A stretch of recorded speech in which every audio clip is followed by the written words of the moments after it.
So in this segment, we're going to be talking about an interview that Sky News did. It was Beth Rigby with Mary Lou McDonald, and do you know what? This is a really no-nonsense politician here. Very scary, but also very good at her job and getting across her points. So what we're going to do is we're going to go through and kind of watch this video and kind of react to it, and I'll do my best to give some analysis, even though she does, a phenomenal job. I recommend watching this interview in full, but we watch decent, significant parts of it because it's hard to cut down a lot of this stuff. With the view that So I asked if she has any sympathy with the view that the protocol isn't working. She gives this answer. Northern Ireland Protocol does need to be changed. No, I do not, and I have even less sympathy with a Tory government that brags now for such a long time that it intends to breach international law. We're just about, I think, 40 days out now from that election in the north, and we don't have institutions of government. It's utterly disgraceful that we are in this place. And bear in mind, a significant majority of people returned to the Assembly in the north of Ireland support the protocol. The protocol is working. The protocol is the mechanism that gives the north uniquely unfettered access to the European market, and that is why we see in the north of Ireland, in contrast with Britain, with the exception of the City of London, the economy is strong, the economy is growing, and what the Tory government is proposing to do in breaching international law is to create huge damage to the northern economy, to the Irish economy. They propose to breach international law, and they are on an agenda of undermining, attacking and damaging the Good Friday Agreement. And she made a lot of good points that Northern Ireland is outperforming significant parts of Great Britain. She, a lot of the stuff that I would normally say in videos and a lot of us in the space would say, she is making the point that Northern Ireland is benefiting greatly from the protocol. The Tories are speaking absolute nonsense. And she has no sympathy for the people who are saying the protocol doesn't work. Again, really strong stuff here. You say there a couple of things to unpick there. You say that the Tory government, the UK government, is going to breach international law. Now, Brandon Lewis told me on the programme, he assured me several times that the changes would not break international law. Yeah, he won't publish the legal advice. I wonder why. What evidence do you have that it will? Well, can I say to you that Brandon Lewis is talking through his hat and not... That means someone who professes to have expertise in something but doesn't. I think it's more of an American phrase. But yeah, someone explained that to me. It's quite an interesting saying. For the first time, Brandon Lewis should know, the Tory government should know, that where there are issues to be resolved with the protocol, issues of smoothing out its application, there are mechanisms through which that can happen. There is a willing ear, there is a willingness to engage by the European Commission, but the British government has refused to engage, has not been constructive, has sought a destructive path, and is now proposing to introduce legislation that will undoubtedly breach international law. And by the way, against the expressed democratic wishes of people in the north of Ireland who went to the polls and who made their democratic decision and have returned a majority of members that support the protocol. All of the business organisations across the north of Ireland will tell you that yes, there are issues that need to be resolved. Get that done by way of negotiation, but they will also tell you that the protocol is necessary, that the protocol is working, that the protocol can work better, because all of them, be very clear, know that jobs, prosperity and healthy economic growth rely on access to the European market. Nobody wants to jeopardise and forego that, and it's astonishing. Just interrupt her. She barely stops for breath, so it's quite hard to pause it. But point being is that business have a consensus that they need the protocol. The MLAs, the majority of them, were voted on the basis that they supported or were tolerant of the protocol, and the Conservative Party ran an election based on the protocol. So there is no mandate for them to get rid of the protocol. There is no mandate for the Conservative government to do this.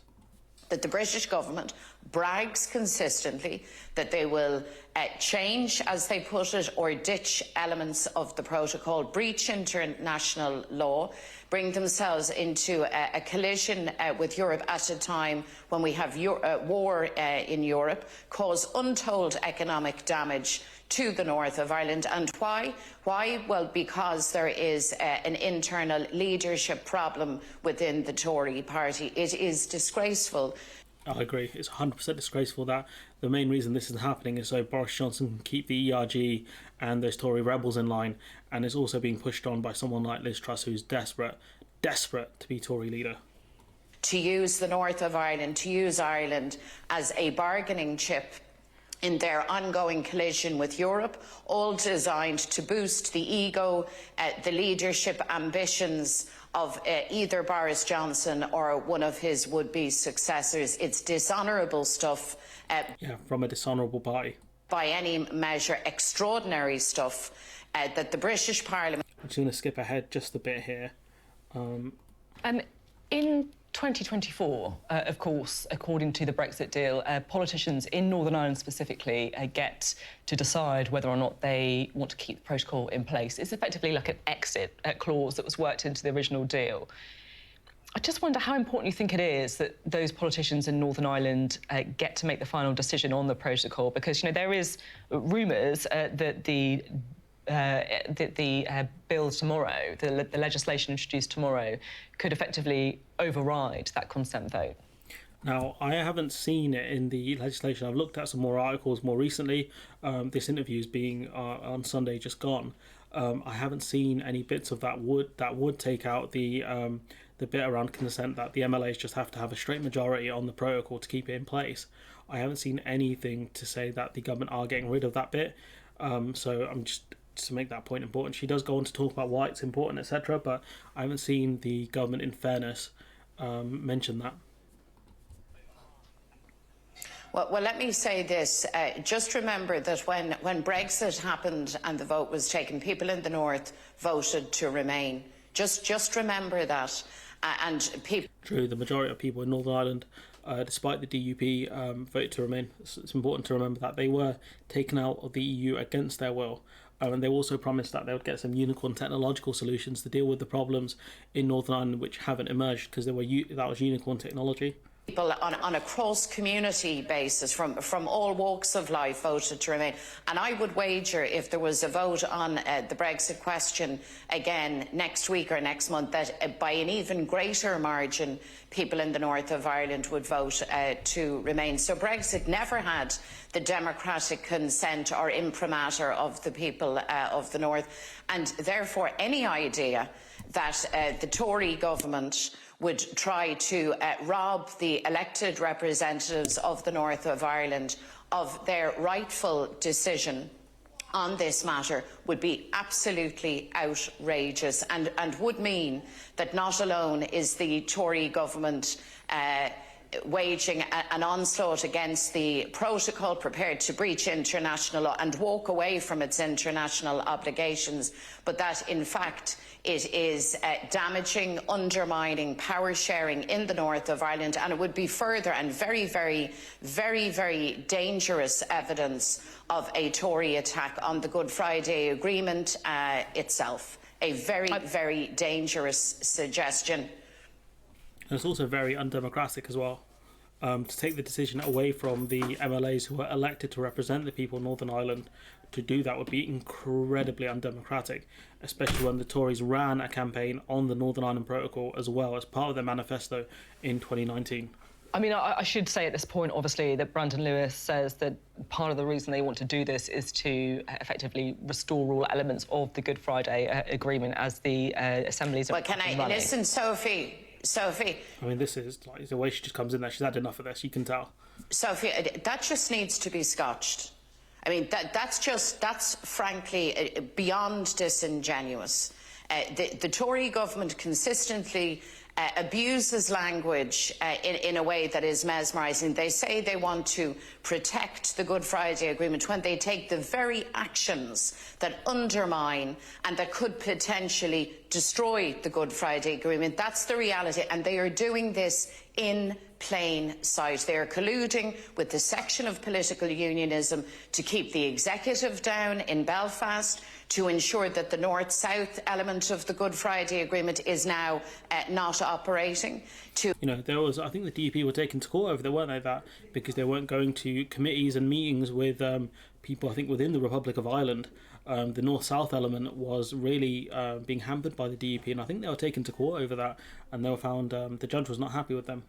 To wage an attack on the protocol to guarantee access to the European market, but crucially to ensure no hardening of the border on Ireland. They have acted unilaterally in terms of legislation to deal with victims and survivors of the conflict. They threaten still to withdraw from the European Convention on Human Rights.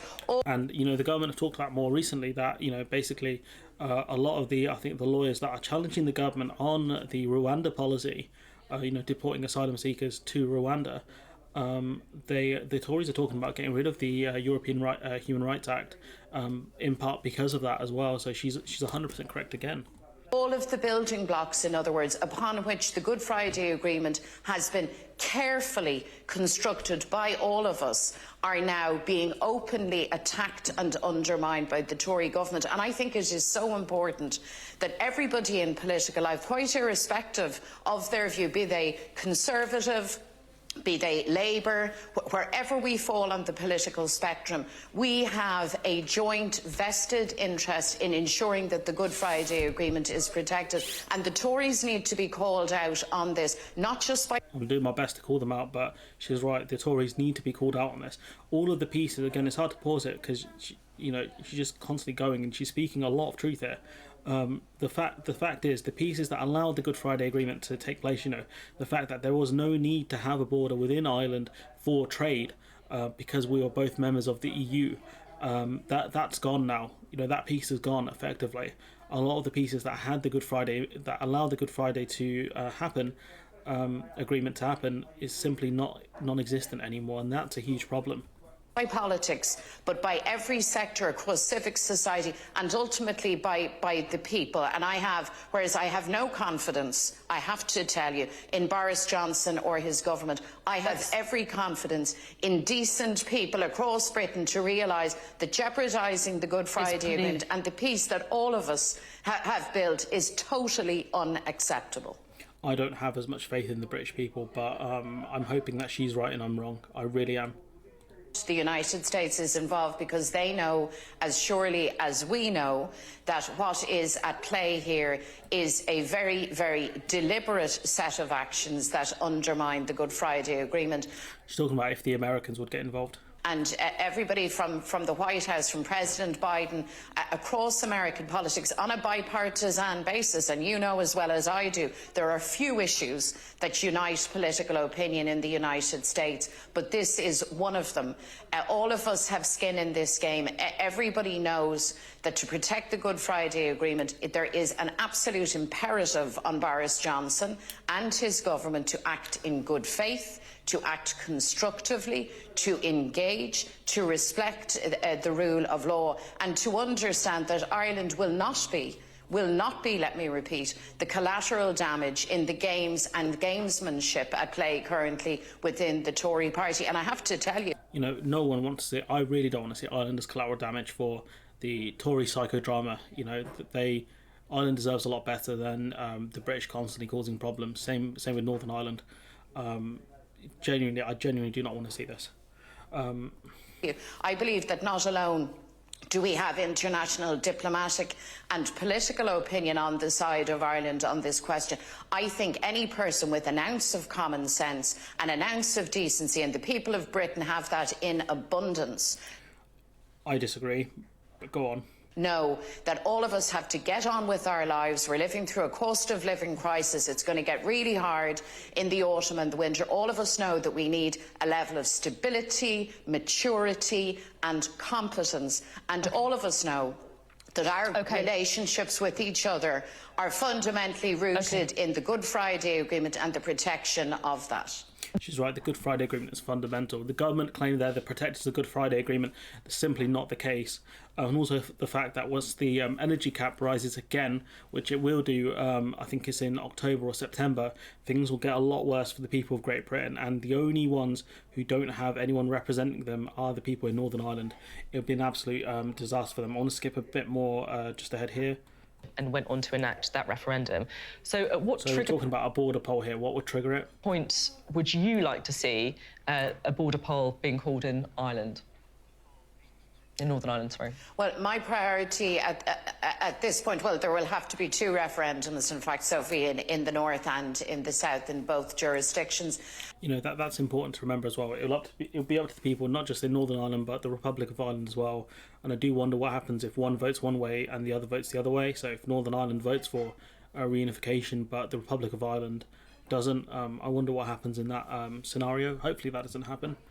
At this point, the big priority for me and for us is that preparation for such a referendum is underway. We have to have a very wide all-of-society conversation, and that has to include unionism, those for who will campaign against reunification, those for whom, as we move into United Ireland, this will not be their first preference, but we need to hear all of those voices, and so I have urged Dublin to begin the preparation now. I think there is nothing to be gained by burying our heads in the sand. I mean, the recent election in the north is just the latest demonstration of how profound the change is across Ireland.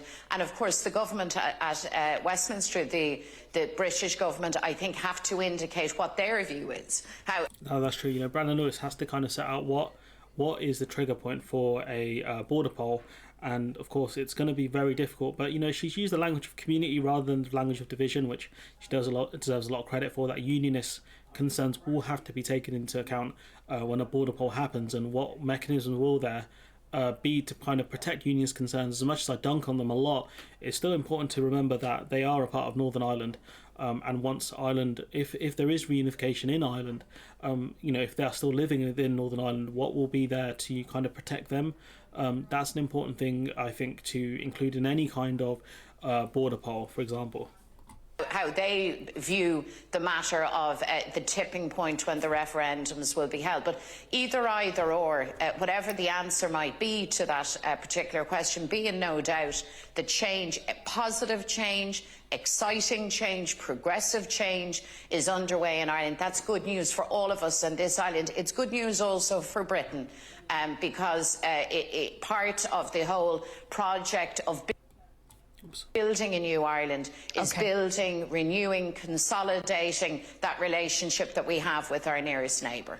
And, you know, I give a lot of credit to Mary Lou McDonald. She's very much a no-nonsense person, and you have to give her a lot of respect for that. You know, she did a full, you know, about a 10-minute interview there, 13 minutes, spoke a lot of truth there compared to a lot of politicians who just lie.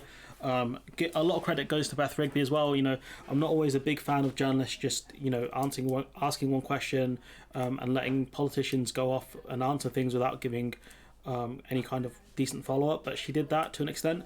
Good follow-up questions gave the Sinn Féin president a lot of space to talk, which I think was ideal, you know, allow her to flesh out the answer. And I think what the main thing she did, which was very clever and something I definitely wouldn't have thought about, which she interviewed Brandon Lewis first to get all the nonsense from Brandon Lewis, and then she asked the Sinn Féin president to essentially debunk Brandon Lewis, which I think was phenomenal. Now, if it was up to me, I would be the one debunking Brandon Lewis. However, the way she's kind of done it here is quite brilliant, to be honest, because as soon as Beth Rigby made the point, Sophie Ridge, I keep saying Beth Rigby, that's someone else, isn't it? As soon as that's my bad.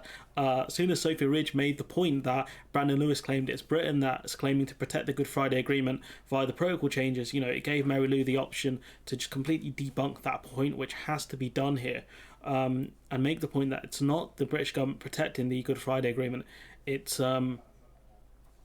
the EU, effectively. It's everyone else apart from the Tories that are doing so. But you know, huge credit to Mary Lou McDonald, and a huge credit to Sophie Ridge. I was going to say Beth Rigby again. Jesus Christ, man. But yeah, you know, credit to both of them, and hopefully we'll see some more interviews from Sinn Féin in the future. I've got one one video I want to cover from Michelle O'Neill, so I'll cover that in due time. But ultimately, she's saying the protocol is working, and she's not wrong.